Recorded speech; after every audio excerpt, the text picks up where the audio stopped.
Hey, what's up sa inyo mga kwento? So, kumusta? So, ngayong araw ay magbibigay ako ng isang reaction video patungkol sa comment ni Kuya na ito. Ayan.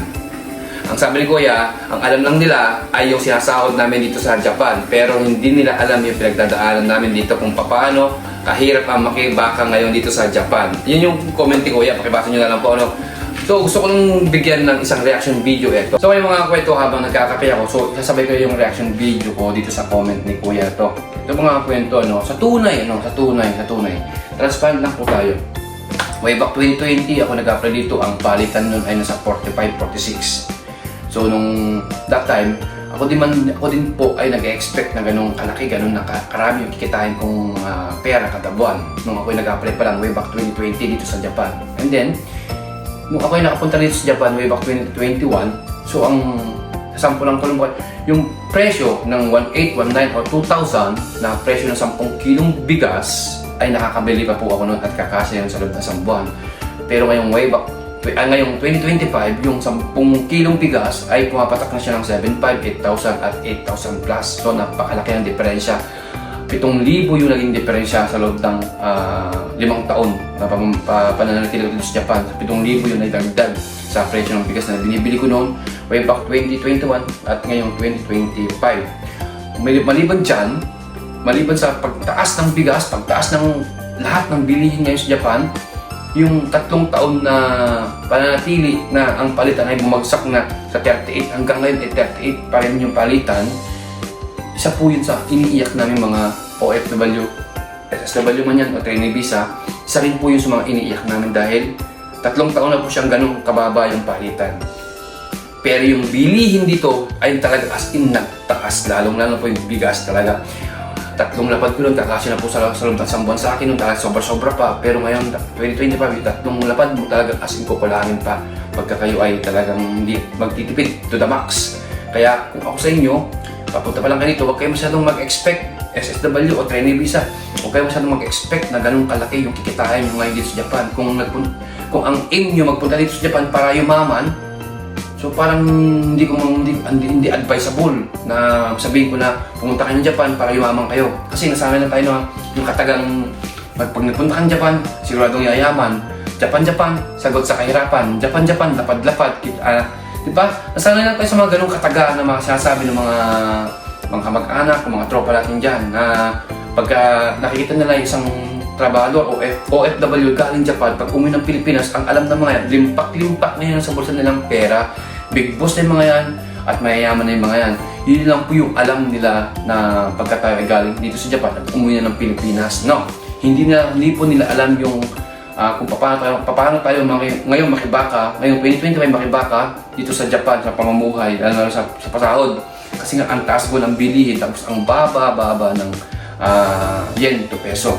Disclaimer lang po, transparent lang po ako ngayon. Ano? Ito po mga kwento, kung kayo po ay pupunta dito sa Japan, sabi ko nga, huwag kayo masyadong mag-expect na ganung kalaki ang kikitain nyo kagaya ng kinikita ng way back 2016, 17, 18, 19, 20. Yan po talaga. Ang nakita ko nun, kasi yung senpai ko nun ay 17 na siya nandito nun at pinapakita sa akin yung mga sinasahod, iniinganyo niya ako, talagang nainganyo ako magpunta ng Japan. So way back 2020 nag-apply na ako at talagang kumikita siya ng 100,000, 120,000. Kasi that time, 16, 17, 18, 19, 20 ay wala pa pong limit yung kanilang tinatawag namin overtime dito sa company dito sa Japan. Kung as long na kayong mag 2 hours o 3 hours araw-araw sa mga company ninyo at may OT, pwede po yung pagka meron pang Sabado, ng panggabi pa kayo, talagang nagkumikita kayo nag-OT kayo ng 2 hours o 3 hours, meron pang Sabado, may panggabi kayo, talagang kikita po kayo ng 100,000, 110,000, 120,000 dito sa Japan kahit tayo ay isang trainee visa lang. Kasi way back 17, 18, 19, 20, 21, wala pa pong limit yung mga company dito sa pagdating sa pagbibigay ng OT sa mga trainee visa na kagaya ko. 24, nag-start ng 24, 25, nagkaroon na po ng mga limit ang mga company sa pagbibigay ng overtime sa mga kagaya kong trainee visa dito sa Japan. Nagkaroon na ng limit, tapos bumagsak yung palitan ng yen to peso. Yun po yung nakita kong pagkakaiba. And then, kasabay pa yung taas ng bilihin dito sa Japan. Talagang as in, ang taas-taas ng bilihin ngayon dito sa Japan. Kaya kayo mga kamag-anak namin, kapamilya namin dyan sa Pilipinas, Huwag po kayo masyadong mag-expect na ganun kalaki yung kinikita namin dito sa Japan na kagaya nung way back 16, 17, 18, 19. Ibang-iba na po nun sa ngayon, ha? Kasi talagang as in, kung makikita nyo naman po talagang ang dami ng umiiyak, ha? Ang dami na talagang, siyempre ako man din, isa na ako sa mga umiiyak. Umiiyak ang ibig sabihin sa presyo, sa mahal ng bilihin ngayon dito sa Japan. Kaya kayong mga papunta dito sa Japan, maging wise po kayo. Maging wise po kayo sa paggastos nyo ng pera pagka kayo nandito na. Bilhin nyo lang yung dapat yung kailangan bilhin sa pang-araw-araw. Huwag kayo bibili ng isang bagay na alam, tatambak nyo lang dyan, hindi nyo gagamitin dyan, pang-display. Saka na lang po kayo bumili kapag pauwi na kayo, patapos na ang inyong kontrata. Ha? Kaya para naman sa mga taong nag-success at nag-success dito sa Japan, siguro sila yung mga tao na yung company nila way back 2020 ay ma-OT, may net differential, may mga bonuses yung company, may Sabado.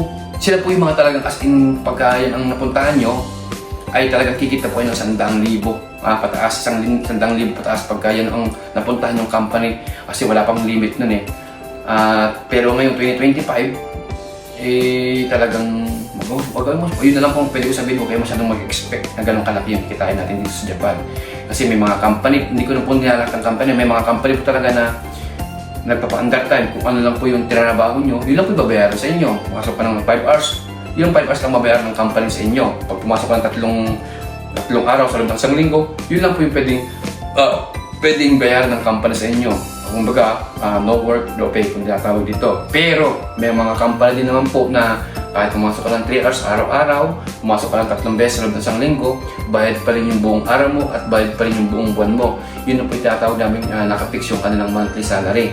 So, pagka ganun po napuntahan nyo, talaga kasi maging wise na lang po sa paggamit ng pera pagka kayo ay nandito na sa Japan. Talagang hindi po biro ang mamuhay ngayon dito sa Japan. Lalo-lalo sa yan nga, sinasabi kong ang mahal ng bilihin tapos ang baba ng yan peso. No. Pero kahit ganun pa man ang nangyari, yung pong kinikita ko dito na siguro nag-basic na lang ako kamo na lang ng 45,000 kada isang buwan. So hindi ko pa rin siya kayang kitain sa Pilipinas ng ganun-ganun lang ng 45,000 kada isang buwan sa Pilipinas. Kaya ako pasalamat pa rin po ako dahil at paano yung ganung kalaking pera ay naipapadala ko pa rin sa Pilipinas sa pamilya ko at sa loob habang ako nandito sa Japan, panigurado ako yung pamilya ko ay hindi magugutom at may bibigay ko pa rin sa kanila, lalo sa mga anak ko, yung kanilang pangangailangan sa pag-aaral. Yun yung pong kagandahan talagang pagka kayo ay sa isang bansa na mayroon kayong kada buwan na inaasahan. Hindi man ganun kalaki pero alam nyo hindi magugutom ang inyong pamilya sa Pilipinas. No, mayroon kayong kada buwan na inaasahan. So yun po yung pwede kong maging reaction video patungkol sa comment ni Kuya na yan. Kaya maging wise lang po. Yun lang po ang pwede kong mabigay na advice sa inyo. At sa mga nag-a-apply, patuloy pa rin po kayo sa pag-a-apply. Kung ano man yung naririnig nyo sa mga kaliwat kanan ninyo patungkol dito sa Japan, iset aside nyo po yung mga yun. At yung goal ninyo, kung makapuso talaga makapunta ng Japan, maliban sa pera, napakarami nyo po pwedeng matutunan dito at ma-adapt pag umuwi kayo ng Pilipinas. Yun po yung pwede kong masabi sa inyo pagka kayo ay balak mag-apply dito sa Japan. Napakaganda po ng Japan, napakasarap tumira dito sa Japan at may experience nyo ang mamuhay dito sa Japan. So paano? Hanggang sa muli, ako po si Kuya Marvin at ito ang Margaw Experience.